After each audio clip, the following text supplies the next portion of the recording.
So I've been hearing some stories. We're going on 2 years of the anniversary of Antoinette's passing, coming up. And Twitter has released the freedom of speech. So I think I'm going to give the real story of what happened. The stuff I couldn't say on YouTube, the stuff I couldn't say on Instagram. So if you're not following me on Twitter, go over to Twitter. Part of how I've learned how to achieve this level of fitness was all the knowledge I gained about the lungs, the capacity of the lungs, the capacity of the mind. What's the mind capable of? What are the lungs capable of? I tested these limits with my experience, and I just saw around me, and that's all I can relate. But I was there. I had it. I was there. I had the symptoms. But the results are different for everybody. So as you take that breath right now, appreciate that breath that you have. Because when you can't breathe anymore, I'm going to tell the story on Twitter. I never got to say goodbye. So this will be maybe how I do that.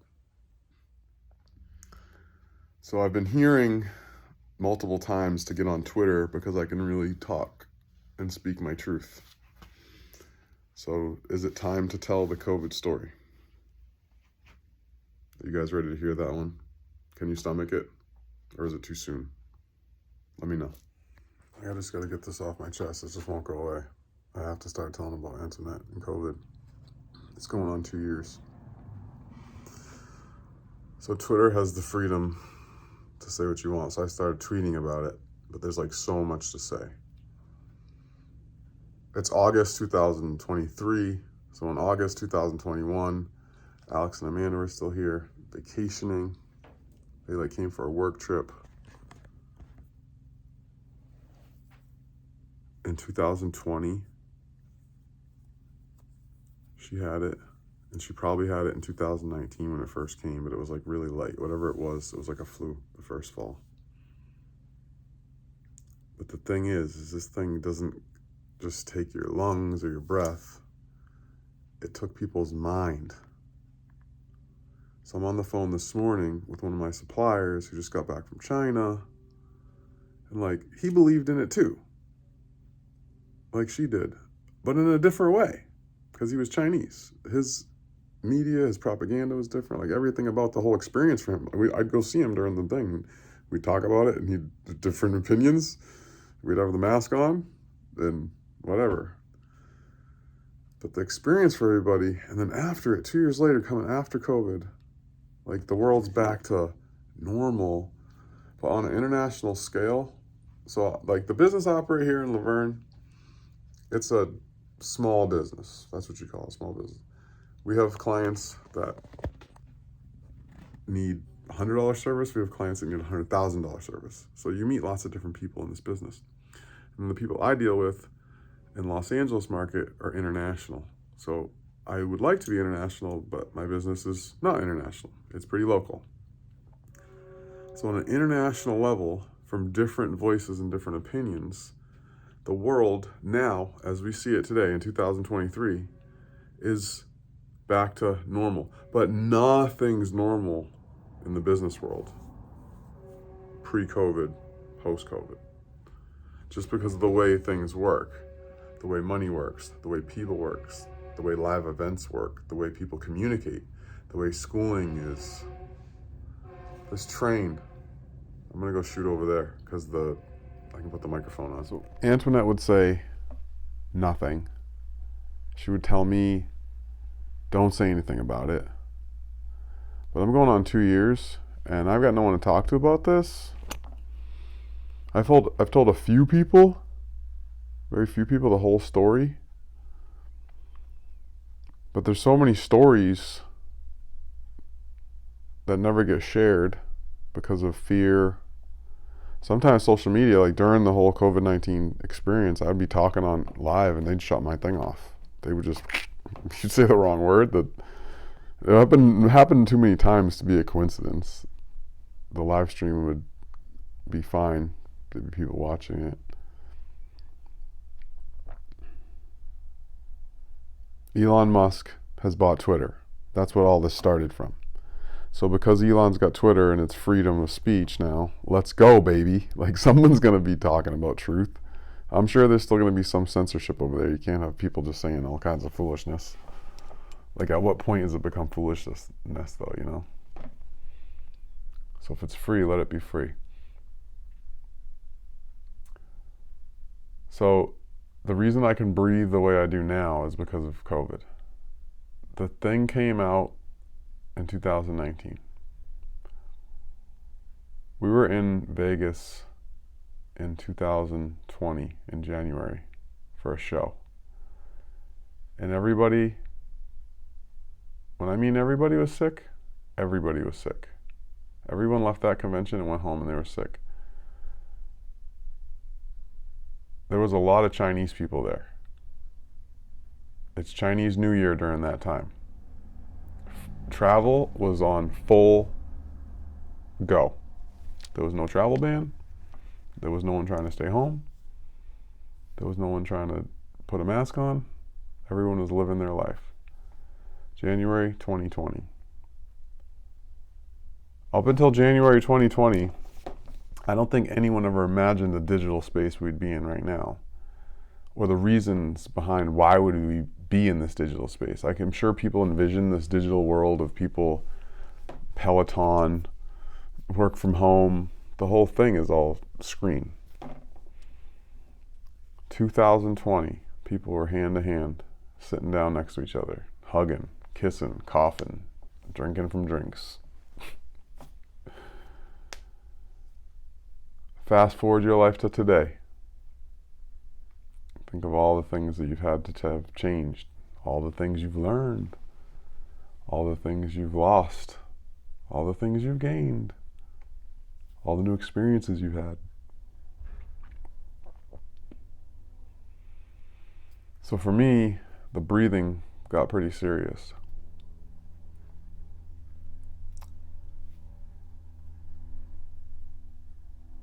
In the beginning, when the Bible story first starts and it explains man, the breath of life was breathed in. The Asians call it chi. Indian call it prana. Some native people call it source. That thing that's in you, that is the thing that is all things, that's the breath.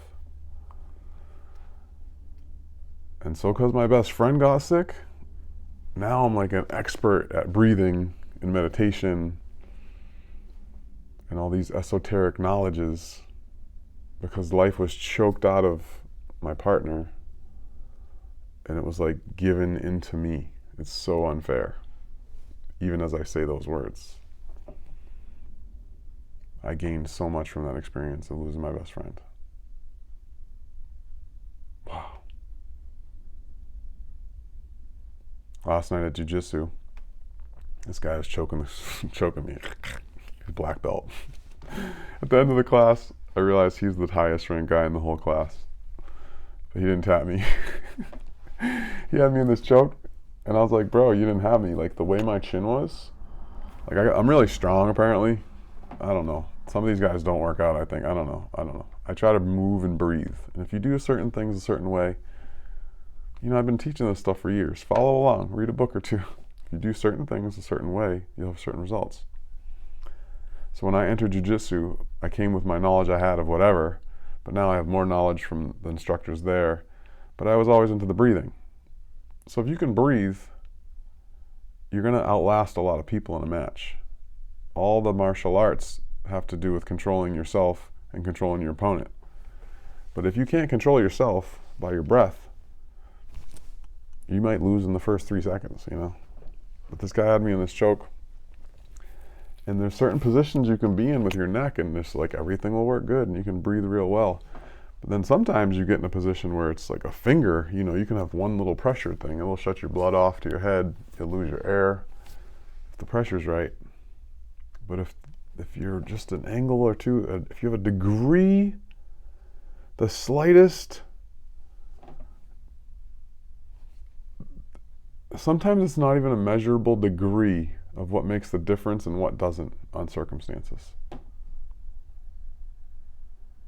That's what's so amazing, is to get to the level of where you want to go. You're not even able to measure some of the differences. They're so subtle. And that's how that choke was. He didn't have it just right. He was just off. But if he was a little bit more in his favor, I would have tapped. But I was able to breathe through it. That's the way COVID was. 2019, people got COVID in the fall. This is all documented. It spread through the hospital systems in the United States. I don't know about the rest of the world, but the hospital staff that I've all talked to, people around the country, they all confirm that it was in that time. I've had some crazy stories. I don't even know what I can say on YouTube. DM me. Make sure you follow me on Twitter. We'll get into the real conversations. But I learned how to use my lungs in a new way because of these experiences. My breathing now is real intense. I mean, I go to the jiu-jitsu gym because after hanging out with all these other sports people, I was like, I need people that are going to challenge me. And there's a room of killers there. There's a room of people that really know how to take life, but they know how to give life too. It's the most powerful thing when you can create. The most powerful people that are killers are the most loving, generous, kind humans I've ever met in my life. Maybe you've never met a killer. Maybe you have and you didn't know. Maybe you are a killer and you operate that way now. But in the Tao of life, there's always the opposite. The Hermetics, there's always a vibration switch between one parallel and another. However you measure these waves. And so the people that can love the greatest, they have the capacity to work with their heart muscle. They've learned to quiet that dark side. You can't just have one without the other. And I'm speaking from experience. I created Harry. The kid just smiles all day long. He's exuding love. So Rebecca and I operate in that way. So we made the little manifestation of what love looks like. He's just a ball of joy. But the dark side that Rebecca and I deal with, like having to face all of your darkest demons and to smile through it. And for her, she deals with situations that most humans couldn't deal with. As a therapist, she has to make sense of a lot of things that people can't make sense out of. And so you're always going to have that duality in your life. And learning to see in the middle of it is going to just make so much more sense. So, yeah, I lost my best friend a couple of years ago. But I had the opportunity to live with my best friend for 11 years. Some people never even made a friendship like that, which Antoinette and I had. Some people never even will know anything about traveling the world with somebody. So to say that it was a waste or that it wasn't worth it, I'm here now today to tell you about it. I'm a survivor. As the world goes on, there's more and more survivors that I run into that seem to have been surviving the whole time. It seems to be a pattern. Some people's earthly life just isn't that long also. That's the other thing about Antoinette. She had a short time here. She didn't have a long run on earth. She was 43 years old when she passed away. So for her to live here and impact all the people she did during her short life, she made a good impact. She made a real good impact.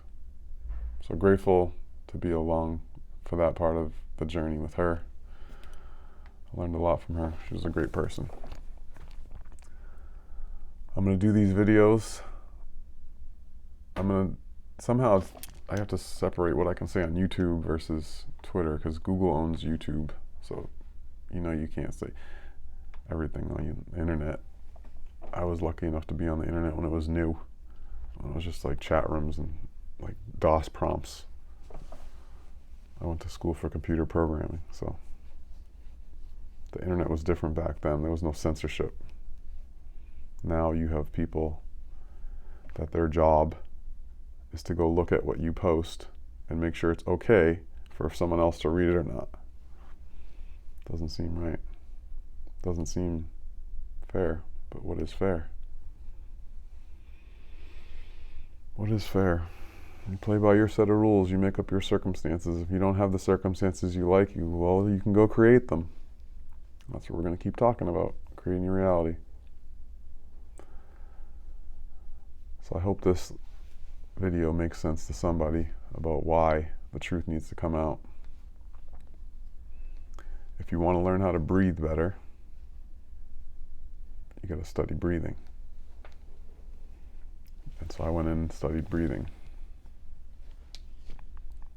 And once you learn how to breathe, you can start controlling a whole bunch of other parts of your body.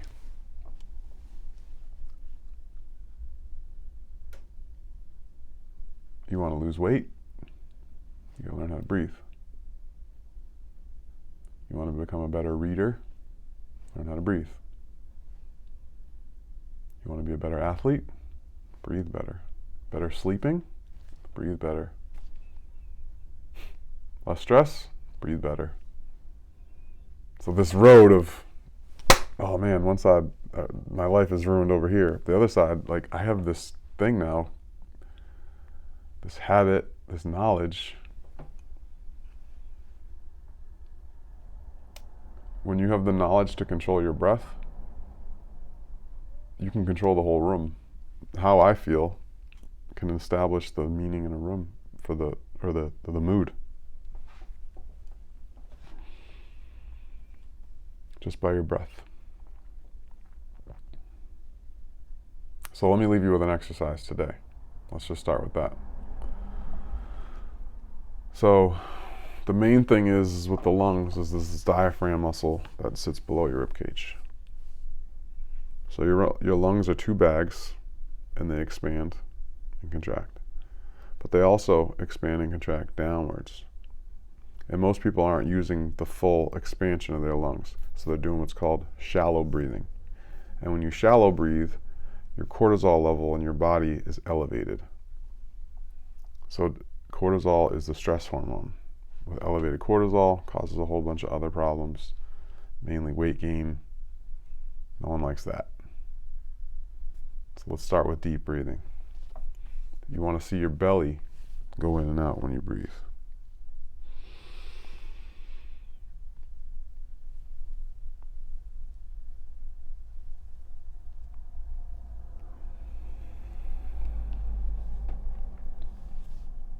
When you do a nice deep breath like that, you actually will learn how to expand your lungs till you flex the muscles inside your rib cage.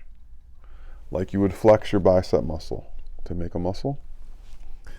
You learn how to hold your lungs open, just like flexing, to therefore allow the air to fill in. You're creating a vacuum. So as you pull, the vacuum's created. The oxygen goes in. Now the supercharging part is when you can hold it. You let the oxygen sit there for a minute.